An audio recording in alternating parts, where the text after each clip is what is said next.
My suit felt perfectly tailored, the knot of my tie expertly done, a single white rose pinned to my lapel. From the outside, I was the image of a man on the happiest day of his life. I stood at the altar of the Oakwood Grand Ballroom on Saturday, October 26th, a date circled on our calendar for over a year. I was 32 years old, and in a few minutes, I was supposed to become a husband. My hands were steady. My breathing was even. If you looked into my eyes, you would have seen a placid, almost serene calm. But that calm was just the surface of a frozen lake, and beneath it, a monster was waiting. A cold, patient, methodical creature born of pure betrayal. The real me, the one who had spent the last 48 hours rehearsing this moment, was coiled tight as a spring, ready to unleash a reckoning that no one in this room would ever forget. 30 minutes. That's all it had taken. 30 minutes before the guests started to arrive, I'd found the venue coordinator. I gave her my most charming, most lovesick, groom-to-be smile. I told her I had a last-minute surprise for my beautiful bride, Alara. A romantic slideshow, I'd said, a collection of our best memories. Her eyes had lit up.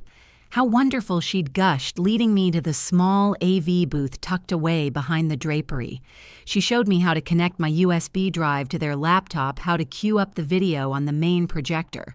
The screen was massive, a pristine white canvas hanging directly behind the spot where we were meant to say our vows. It was perfect. I loaded the file, made sure it was ready to play at the click of a single button on the small remote I now had tucked into my pocket, and thanked her profusely. She left completely oblivious, leaving me alone for a moment in the quiet dark of the booth. The file name on the screen glowed back at me, Bachelorette Final MP4. Not a slideshow, not a collection of memories. A 58-second-long testament to the end of everything. Now standing at the altar, I could feel the gentle weight of that remote in my pocket. It was a detonator. My thumb brushed against the cool plastic of the play button. The guests were all seated, a sea of smiling, expectant faces. My parents in the front row, beaming with pride. Her parents across the aisle, dabbing their eyes with tissues, so thrilled to be welcoming me into their family. They all saw the perfect couple, the storybook wedding. They saw Waylon Harris, the stable, loving, 32-year-old man about to marry the vibrant, beautiful 29-year-old Alara Vance. They saw a future of happiness and family. I saw a room full of people who were about to become collateral damage in a war they didn't even know had been declared. I felt a pang of guilt for them, for the good people who were about to be horrified. But it passed quickly, burned away by the cold fire that had been fueling me for 2 straight days. Then the music changed. The organ swelled and every head in the ballroom turned toward the entrance. And there she was, Alara, my fiancée. She was, I had to admit, breathtaking. The dress, the veil, the way she seemed to glow as she walked down the aisle on her father's arm. Her smile was radiant, aimed directly at me, a beacon of supposed love and devotion. 2 days ago, that smile would have made my heart ache with joy. Now it turned my stomach. All I could see was the lie. It was in the curve of her lips, the sparkle in her eyes. It was a performance, and I was the audience she thought she had completely fooled. As she got closer, I could see the intricate lace on her dress, the pearls woven into her hair. Every detail was a knife twisting in my gut. This whole day, this entire wedding was a monument to her deceit, and she had the audacity to look so happy, so innocent. My eyes flickered for a split second from her to the line of men standing beside me, my groomsmen, my best friends. My gaze landed on him, Julian Croft, 31 years old, my friend since we were freshmen in college. We'd been through everything together. He'd been the first person I told when I was going to propose to Alara. He'd helped me pick out the ring. He'd slapped me on the back and told me I was the luckiest man alive. And now he stood there just a few feet away in a suit that I had paid for with a smug, confident little smile on his face. He was completely oblivious. He thought he was safe. He thought his little secret, his disgusting betrayal, was buried forever. He caught my eye and gave me a little nod, a classic, "You got this, buddy" gesture. I nodded back my face, a perfect mask of calm friendship. But inside, the monster roared. The double betrayal was almost worse than the initial act. It wasn't just my fiancé, it was my best friend. The two people I trusted most in the world had conspired to shatter my life, and they thought they had gotten away with it. Alara reached the altar and her father placed her hand in mine. Her skin was warm. Mine felt like ice. "Take care of my little girl," he whispered to me, his eyes misty. I looked him in the eye and said, "I will do what needs to be done." He took that as an affirmation, a promise. He smiled and took his seat. Alara squeezed my hand, her eyes searching mine. "You look so serious," she whispered, a playful little pout on her lips. "Are you nervous?" I forced a small smile. "Just thinking about our future," I replied. And it wasn't a lie. I was thinking about the future, the one that was about to begin in about 5 minutes as soon as I pressed the button in my pocket. A future without her, a future without him, a future built on the ashes of this very moment. We turned to face the officiant, our hands still linked. The large white screen loomed behind us, a silent promise of the truth, waiting patiently for its cue. The guests saw it as a romantic backdrop. I saw it for what it was, the executioner's block. The officiant cleared his throat, a gentle practice sound that cut through the soft music. His smile was warm, crinkling the corners of his eyes. "Dearly beloved," he began, his voice filling the Oakwood Grand Ballroom. "We are gathered here today on this beautiful Saturday, October 26th, to witness and celebrate the union of Waylon Harris and Alara Vance in holy matrimony." Every word was a hammer blow against the fragile composure I had built around myself.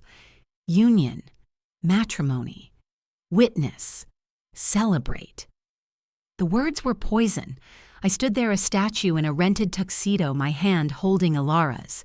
She squeezed it again, a little flutter of excitement. I squeezed back a gesture as hollow and empty as my soul had become. The officiant spoke of love, of commitment, of the journey they were about to embark on. He had no idea. He was just the captain of a ship that had already been torpedoed, blissfully unaware of the gaping hole below the waterline. He was narrating a fairy tale. I was living in a horror story, and it started 2 days ago. Thursday, October 24th, a day that was now burned into my memory with acid. I was at home trying to write my vows. Ironic, isn't it? I was sitting at our kitchen table, the one we'd picked out together, surrounded by half-unpacked wedding gifts and lists of last-minute errands. I was trying to find the perfect words to describe my love for Alara, to capture the future I thought we were building. I was stuck on a line about trust being the foundation of everything. My laptop chimed with a new email notification. I glanced at it, expecting another vendor confirmation or a message from a cousin who couldn't make it.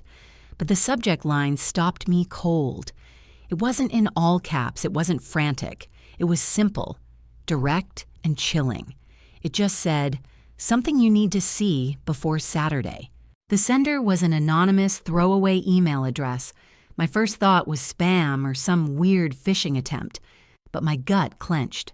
There was a specificity to it, a quiet urgency that felt deeply personal. My heart started beating a little faster.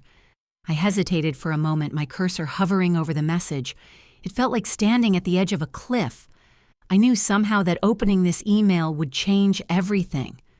But not opening it, that wasn't an option. I had to know. I clicked. The body of the email was empty. There was no text, no explanation, no signature, just a single attachment, one video file. The name of the file was Bachelorette Final MP4.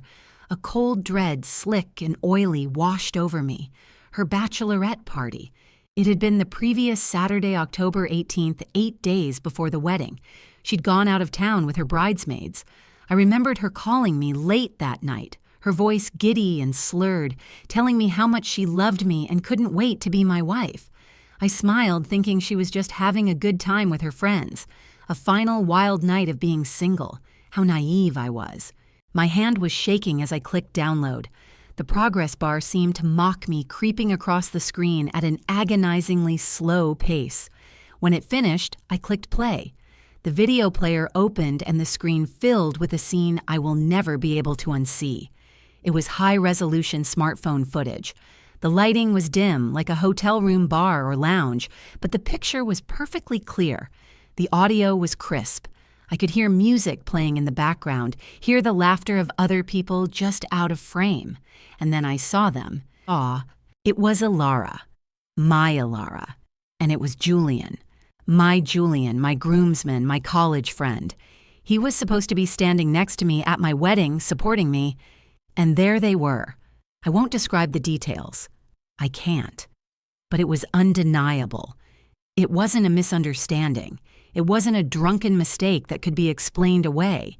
It was a deliberate, passionate betrayal. The clip was only 58 seconds long, but it felt like a lifetime. 58 seconds was all it took to detonate the entire foundation of my world. I watched as she looked at him with the same look she gave me. I listened as he whispered things to her. I saw my best friend and my future wife destroy me in less than a minute. I must have watched it 10 times in a row. The first time was pure shock. My brain simply couldn't process the information. It was like seeing a car crash in slow motion. You see it happening, but you can't believe it's real. The second time, the shock gave way to a nauseating wave of pain, a physical agony that started in my chest and spread through my entire body. I felt like I couldn't breathe. The third time, the rage started. A white-hot volcanic fury that I had never felt before in my entire 32 years of life. By the 10th time, I watched that 58-second clip. The pain and the rage had cooled, crystallizing into something else. Something hard and cold and sharp. It was resolve. The next 48 hours were the performance of a lifetime. I had to pretend that everything was fine. I had to go through the motions of being an excited, happy groom, just 2 days away from the best day of his life. The phone kept ringing. The florist. The caterer. My mother calling to cry about how proud she was of me. Every call was a new level of psychological torture. The worst part was talking to her. To Alara. She'd text me things like, "I'm so excited I can barely sleep. I can't wait to be Mrs. Harris." I'd text back emojis of hearts and smiley faces while staring at the video file on my desktop, Bachelorette Final MP4, a digital bomb waiting to go off. Julian called me on Friday morning, the day before the wedding. "Hey man, you ready for the big day?" He asked, his voice dripping with false sincerity. I could hear the smile in his voice, the smugness, born ready. I said, my voice perfectly even. "Couldn't do it without you, man." I wanted to scream. I wanted to reach through the phone and tear him apart, but I didn't. I just said, "See you at the rehearsal dinner." And I went. I went to the rehearsal dinner and I smiled and I laughed. I toasted to our future. I hugged Alara's parents. I stood next to Julian for photos, my arm around his shoulders, the whole time feeling the heat of my hatred for him, burning through my suit jacket. I watched them, Alara and Julian, all night. They were careful. A stolen glance here, a subtle smile there. They thought they were so clever. They thought they were untouchable. They had no idea they were already ghosts. They just didn't know it yet. In those 48 hours, my grief died and a general was born. I wasn't a victim anymore. I was an architect. I was designing their judgment day. The plan was simple, brutal but simple. I wasn't just going to call off the wedding. That was too easy. That would let them control the narrative. They'd spin some story about me getting cold feet. They would paint me as the villain. No, the truth needed to be seen, not just heard, but seen, by everyone, by our friends, by our families, by the people who were there to celebrate a love that they needed to know was a complete and utter fraud. So on Saturday morning, just hours before the ceremony, I put Bachelorette Final MP4 on a USB drive. 30 minutes before the ceremony was set to start at 2:45 p.m., I found the venue coordinator. I told her I had a surprise for Alara, a romantic slideshow of our memories that I wanted to play during the ceremony. She thought it was the sweetest thing she'd ever heard. She walked me to the small AV booth herself and helped me plug the USB drive into the laptop that controlled the massive projector screen behind the altar. She showed me which button to press on the remote. Then she left me alone to prepare my surprise. My surprise was loaded. The trap was set. And now here I was. The officiant's voice brought me back to the present. He was smiling at Alara.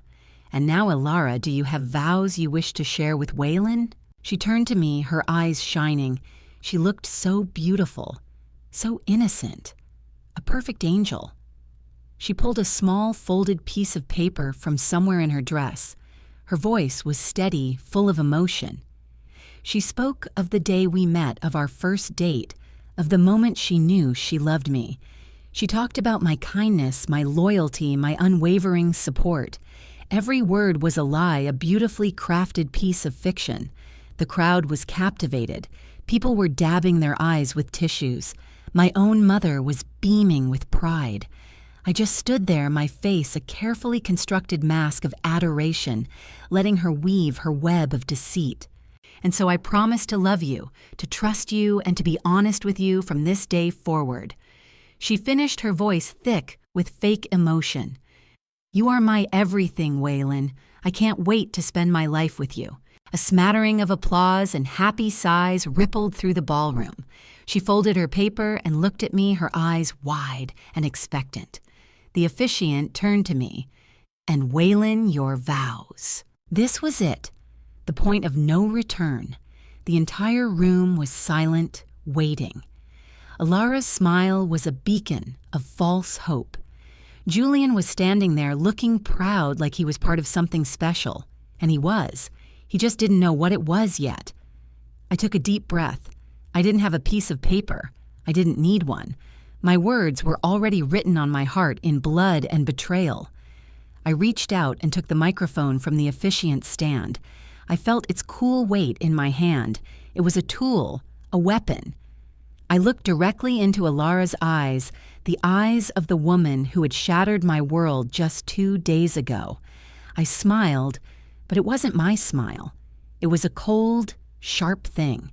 "I do," I said into the microphone, my voice clear and steady, ringing through the silent hall. "I have something to share." I looked from Alara's tear-streaked, smiling face to the 200 people watching us, their expressions soft and hopeful. I saw my parents in the front row, my mom clutching my dad's hand, so proud of the man she thought she'd raised. I saw Alara's parents beaming at the daughter they believed was a princess. And I saw Julian Croft, my groomsman, my friend of over a decade, standing there with a look of smug satisfaction. He thought he was home free. They all did. I brought the microphone closer to my lips. The sound system was excellent. Every small breath was amplified through the Oakwood Grand Ballroom. "Alara," I began, and her smile widened. "You just spoke about honesty. You spoke about trust. And you're right. Those words, they aren't just words you say in a vow. They're the whole foundation. They're the steel beams that hold up a life together. Without them, everything else is just a pretty facade destined to collapse." A few people nodded in agreement. A murmur of how sweet rippled through the front rows. Alara's eyes were glistening even more now. She thought this was the most romantic speech she'd ever heard. She had no idea I was reading her the charges before pronouncing the sentence. "I've learned so much about love from you," I continued, my voice a perfect imitation of a devoted groom. "You taught me that love can be surprising, that it can appear when you least expect it, and that people can show you sides of themselves you never, ever could have imagined." I let that hang in the air for a second. Out of the corner of my eye, I saw Julian shift his weight. Just a tiny, almost imperceptible movement. A flicker of something. Was it nerves, guilt, or was I just imagining it? "Everyone here thinks they know our story," I said, my gaze sweeping across the room before landing back on her. "They think it's a fairy tale. Boy meets girl, they fall in love. They stand here today to promise forever. But a good story needs more than just a beginning and an end. It needs truth. It needs evidence. Her smile faltered, just for a split second. A tiny crack in the perfect porcelain mask. Confusion clouded her eyes. "Waylon, what are you talking about?" She whispered too low for the microphone to pick up. I gave her a reassuring smile, a final perfect act of deception. "It's okay," I said into the mic. "I just wanted to do something special." Words are one thing, but seeing is believing right. I put together a little video, a highlight reel of our best memories. And I thought we could start with one of the most recent happy memories, a celebration of your last few days as a single woman. Now the confusion was spreading. I could see it on her parents' faces. I could definitely see it on Julian. His posture had gone rigid. He was staring at me, his jaw tight. He knew. At that moment, he knew something was terribly, terribly wrong. Alara forced a laugh. "Oh, Waylon, you didn't have to do that."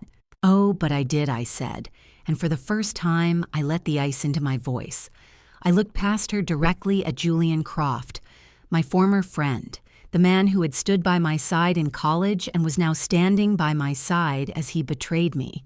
Then I looked back at Alara, the woman who had accepted my ring and then dishonored it completely. I think this clip from 8 days ago sums everything up. My thumb found the small black remote in my hand. I had been holding it the entire time, my fingers wrapped around it so tightly my knuckles were white. I raised it, aimed it at the AV booth in the back, and pressed the single red button. The lights in the ballroom dimmed automatically. The huge projector screen that hung behind us, the one everyone assumed was for a romantic slideshow of photos, flickered to life. For a second, it was just a bright white rectangle. The room was utterly silent, filled with anticipation. And then the video started. Bachelorette Final MP4. There was no music, no romantic intro. It was just raw, high-resolution smartphone footage. The screen showed a hotel room slightly messy with party decorations still hanging in the background. And there in the center of the frame was Alara, my Alara. She was laughing, throwing her head back. And then Julian Croft stepped into the frame, my groomsman. He moved toward her, and what happened next was undeniable. The audio was crystal clear. Their words, their laughter, everything. The first gasp came from my mother. It was a sharp, wounded sound that cut through the silence like a knife. Then another and another. A wave of shock and horror washed over the room. I didn't watch the screen. I had seen the 58-second video at least 100 times in the past 48 hours. I knew its every frame, its every damning second. Instead, I watched them. Alara's face was a canvas of absolute horror. The color drained from it instantly, leaving her skin a pasty, sickly white. Her mouth hung open, a silent scream trapped in her throat. Her eyes were locked on the screen wide with disbelief, then panic, then a dawning, soul-crushing shame. She looked like she had been turned to stone. Julian was even worse. He was frozen in place, his body rigid. He looked like a cornered animal. His eyes darted from the screen to me, to the horrified faces of the guests, then back to the screen. There was nowhere to run. He was trapped, exposed under the bright, unforgiving light of the projector. I saw his own parents staring at him, their faces collapsing into expressions of utter disgust and disbelief. The video played on. Every second felt like an hour. The room was so quiet you could hear people breathing. You could hear the soft rustle of clothing as people shifted uncomfortably, unable to look away from the train wreck unfolding before them. The entire 58-second clip played out from beginning to end. I made sure of it. I let the final damning image hang on the screen for 3 full seconds before the file ended and the screen went black. The silence that followed was heavier than any sound I have ever heard. It was thick with judgment, with pity, with disgust. It was the sound of 200 people processing a profound and public betrayal. Slowly, deliberately, I placed the microphone back on the officiant's stand. The small click it made echoed through the hall. Then I turned to the statue that was once my fiancée. Her eyes finally met mine. They were filled with tears, but not the happy tears from before. These were tears of pure panic. Waylon. She choked out her voice a pathetic whisper. I can explain. I held up a hand to stop her. I kept my voice low, calm, and devoid of all emotion. It was a voice she had never heard from me before. No, you can't. I looked at the ring on her finger, then back at her face. The wedding is off. We are done. It wasn't a shout. It was a statement of fact, a final judgment delivered. This was the moment. Saturday, October 26th, 3:15 p.m., the termination point. Then I looked past her, my eyes locking with Julian's. He flinched as if I had physically struck him. "Get out of my sight," I said, my voice flat and cold as a tombstone. And that's when the chaos broke. The silence shattered into 1,000 pieces. Ilara's mother shrieked. Guests started murmuring, then talking loudly, their voices rising in a disbelieving crescendo. Ilara's father took a step towards me, his face purple with rage, shouting something I didn't hear and didn't care to. Ilara finally broke, letting out a gut-wrenching sob, collapsing against her maid of honor. I didn't stay to watch the rest. I had seen enough. This was their mess to clean up.